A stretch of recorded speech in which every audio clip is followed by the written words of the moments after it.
Boa tarde, pais e alunos. Aqui é a professora Luciene, regente do 4º ano A.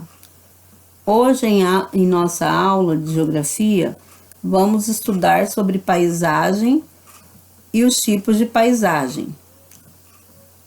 O que é a paisagem?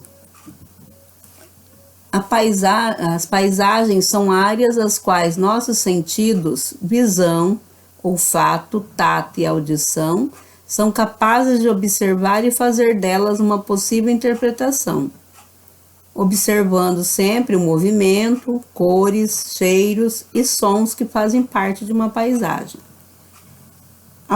Reforçando, então, a paisagem é tudo aquilo que podemos perceber segundo os nossos sentidos, independente da interpretação visual que fazemos. Porque antes, quando se falava em paisagem, se pensava no que é belo e, na realidade, não está ligado à estética. Quanto aos tipos de paisagem, há paisagem natural e paisagem cultural. E elas são diferenciadas pela análise dos elementos que as compõem, elementos naturais ou elementos culturais. Vamos falar agora sobre a paisagem natural.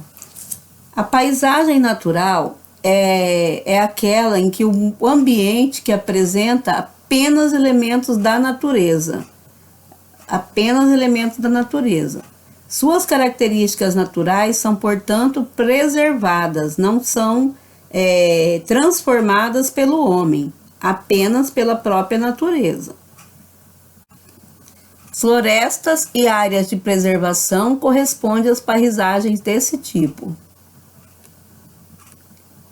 Paisagem natural, normalmente, seus elementos que acompanham são árvores, rios, cachoeiras, montanhas, serras e geleiras. E com o tempo elas vão se modificar, mas sem que o homem interfira, sem que ele interfira na mudança ali. Então, o que muda? Geralmente são os elementos da própria natureza, o vento, chuvas, a ação de raios solares. Então, isso pode modificar a paisagem natural. Paisagem cultural é o ambiente que apresenta elementos naturais e elementos culturais, ou seja, é um ambiente que já sofreu modificação humana e geralmente estão em constantes alterações. Uma das das transformações que existem são a criação das cidades. É um grande exemplo de paisagem modificada.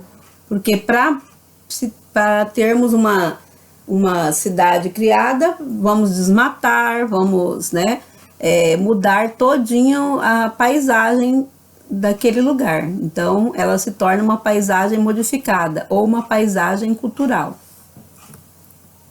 Os principais símbolos de uma paisagem cultural são as construções civis, como casas, edifícios, pontes e estradas. E elas se modificam com bastante rapidez, alterando drasticamente aquele lugar. É diferente da paisagem natural, que leva mais tempo para ser modificada pela ação natural mesmo. Então, espero ter contribuído com a aula para que vocês possam fazer as atividades. Então, desde já agradeço.